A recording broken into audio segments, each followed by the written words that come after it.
కోరేదెలా శివుని చేరేదెలా దరికి దారేదని హరుని సెలవీమని. నీదే కదా తనువు నీవే కదా అనువు నాదేది నీ దరికి నను చేరని. నా శ్వాస నీకు నా నీరాజనముగను, నా స్వరము నీకు నా అభిషేకముగను, ఈ తనువు నీకు నా నైవేద్యముగను, నా కర్మలే నీకు పరిచర్యలుగను.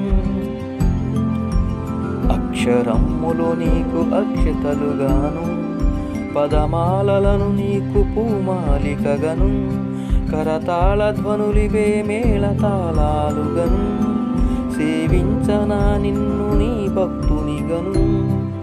కోరేదెలా శివుని చేరేదెలా దరికి దారేదని హరుని సెలవీమని.